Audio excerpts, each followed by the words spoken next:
So you want to know how to get cheap, high quality software and SaaS leads on LinkedIn ads, right? Good, because I'm going to show you some real strategies we use for our clients to get exactly that. So watch this video and I'm going to break down the different types of ads you can launch, targeting, campaign options, and all that jazz. So let's just jump right into it.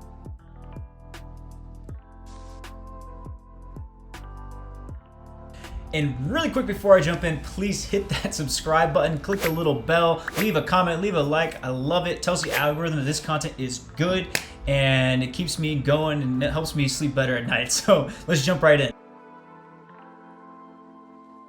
Let's start off the first part that everyone talks about, the cost of running LinkedIn ads. I get it, Lewis, the cost is so expensive, the CPMs are so high, go on and on, right? The problem is, yes, it is expensive if you're only using static image targeting and your ad copy is weak or your images are trash, you're gonna have a bad time. And even then, we have some clients who are making it work with just static image only campaign.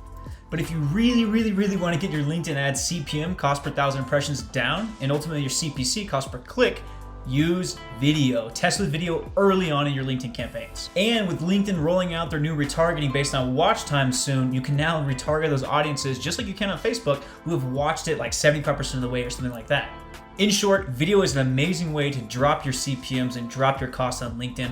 Don't just use static images, experiment with video early on, even if your static image campaigns are just like crushing it. The second thing that makes LinkedIn ads really expensive for a lot of people is when they build out their audiences, they build them like they would on Facebook or something like that, where they just have everything nailed out to a T. They must be exactly this job size, exactly this job title, exactly this industry, exactly all these other things. And they must not be in any of these categories, exclude these industries. Guess what? Your CPM for that audience is gonna be super high. Now, I know what you're saying, but I wanna make sure I'm targeting the right person. Totally fair, but you don't really need all those exclusions. LinkedIn's still going to serve your ad a lot better if you don't have like 10 exclusions in there and you don't have all this layering going on. Just stick to the minimum to keep your costs low, because the more parameters and restrictions you add on your targeting increases your cost a lot. So just to give a quick example of what not to do, whenever you're running your campaigns and things are going well, or you're trying to figure out why your CPMs are high, if you have a ton of exclusions right here, you have a ton of different industries, a lot of like exclusions in terms of company size or whatever it is, that's likely why your CPMs are so high, because you're basically restricting LinkedIn's algorithm so much. And what makes it even worse is if you start adding these in after the campaign has already started running. That really confuses the algorithm. So I've seen clients' accounts where they're like, what happened? We were getting really good CPLs, cost per lead, early on. All of a sudden it started going bad. And I'm looking and there's like 15 negative exclusions here, job company, industry exclusions, size exclusions. And they're like, oh yeah, we added those over time as we saw bad leads come through. It's actually worse to do that. It's better just to launch a new campaign. One, not to confuse the algorithm of your existing campaign. And two, it's better to not put all those exclusions in there, because it increases your cost per 1,000 impressions, which increases your cost per lead and cost per click.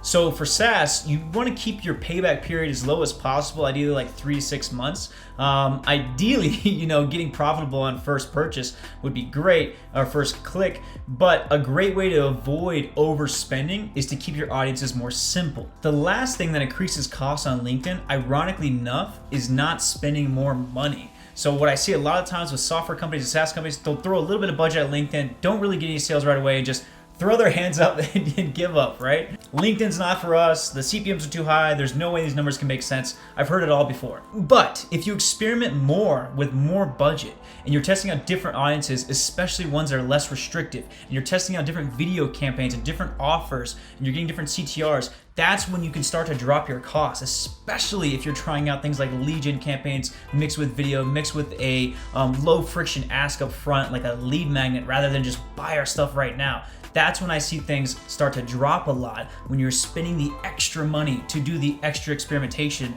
rather than just throwing up your low-hanging fruits. If they don't stick, bouncing.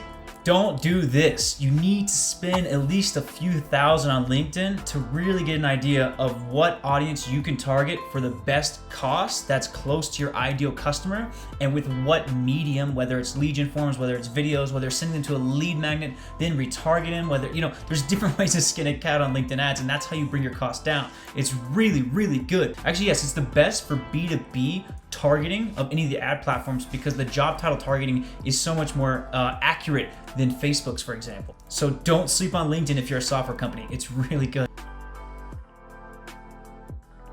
The second way to actually get cheap, high quality leads on LinkedIn ads is targeting. So I was just mentioning about the different targetings and don't put too many exclusions. But this one more relates to having a customer persona before you go in. Who is your best customer? Who has the most LTV? Now, what you're gonna think is like, well, of course, it's the decision makers, it's the CEOs at these companies I'm trying to target in these industries, right? That's not always true. I actually find it's much cheaper to not target the C-level roles, and in fact, go after like VP and director level roles and send the ads to them, because they'll usually bring it up with the CEOs and then bring it up with the C-level who can be the decision makers. That's a great way to keep your costs down. Everyone just runs ads to C-level roles, and that's not always the best way. Maybe they're too busy. They're not going to be the decision makers. Someone from your team has to bring it up to them and vet you for them before they make the decision, and that's where a lot of people waste money. They just say, well, my customers are C-level roles, but how do you get in touch with them on LinkedIn ads? You have to usually let it bubble up to the top by bringing value or bringing some sort of ads to the role right below them. So this also brings me back to hyper-specific job title targeting. So this works, getting really small groups of people that are like highly likely to be interested in your product or service, especially for software, works really well on LinkedIn. Typically on Facebook, you want to get as big of an audience as possible, right? So the algorithm can find who to target. But for LinkedIn, you actually do little pockets of roles from like 10,000 people to 50,000 in this group, and then advertise to them specifically, make your ad copy specifically talk to them. Are you a VP of marketing? Here's a free cheat sheet, whatever you want to do, right? That actually works really well. The only problem is you exhaust these audiences pretty quickly, so you have to refresh your creative pretty frequently. But this keeps your CPMs low by targeting these specific job title roles, because now you can make the ads specifically talk to their role. Don't add too many exclusions. I know you're gonna say, well, I only wanna talk to this person. I don't wanna talk to the intern. I don't wanna talk to the person in sales, or whatever your role is. Every time you add those exclusions, it actually increases your CPMs typically, especially if you add exclusions to industries. Now, the only time I'd recommend adding industry exclusions is if you have to. So when I run ads for me personally, I have to exclude marketing and advertising because I get funnel hackers all day just opting into my stuff. So it just is a waste of money. So I exclude one industry because that's the most problem one for me. I don't lay out the 5 different ones where I get random leads sometimes, because LinkedIn ads just serves your ads to random people sometimes. The algorithm is not perfect or more mature like Facebook. So we get random people from industries we didn't target opting in. But that's just the cost of doing business, because once you start excluding those industries, now your CPMs shoot up because these one-off opt-ins, right? It's not worth it. A lot of times it's just better to let those random industries through than manually excluding them one by one as they come in, like you would Google ads excluding negative keywords, because this starts to change your CPMs a lot. And I typically find you get worse results when you do this. It doesn't make sense. You want to obviously refine your ads, but when you do this, refining it actually increases your cost. It's really silly. So like I said before, this goes back, if you get too specific, sometimes it can increase your costs. Experiment with this, play around with it. But that brings me to my third point, which is LinkedIn lead gen form. So jumping on the third point, I'll be quick about this. I've talked about it plenty of times before. I have another video where I talk about LinkedIn lead gen forms, and I'll link that in the description below on YouTube, above on LinkedIn and Facebook.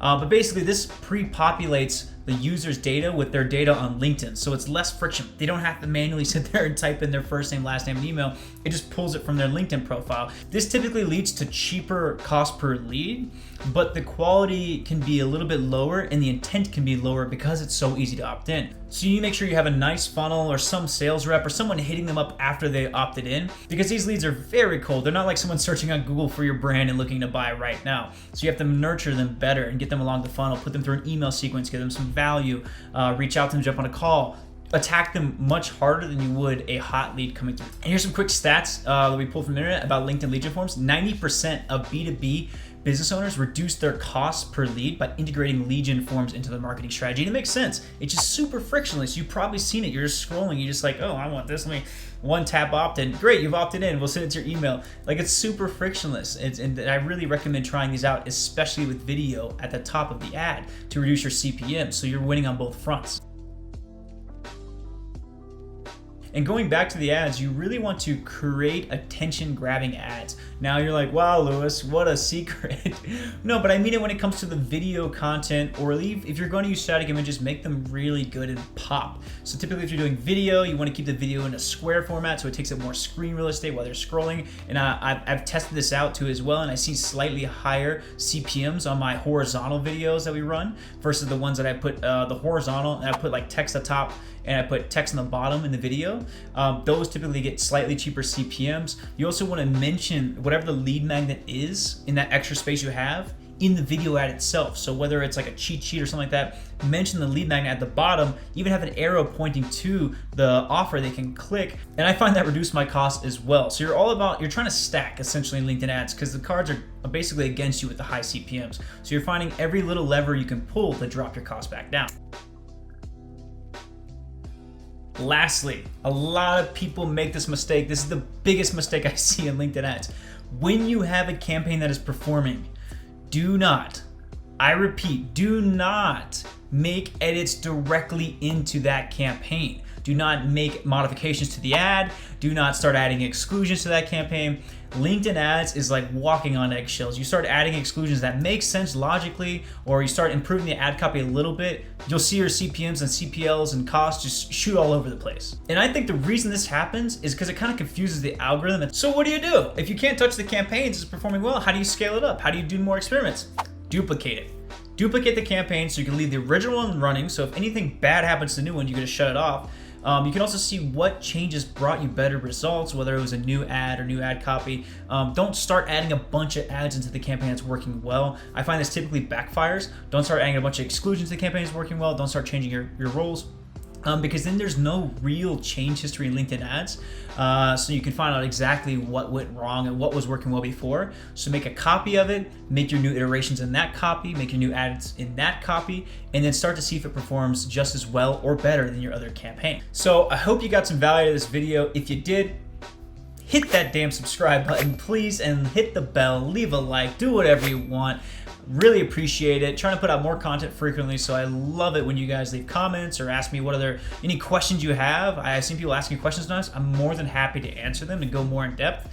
But thank you for watching, and feel free to look out for the next video. See you later. Bye.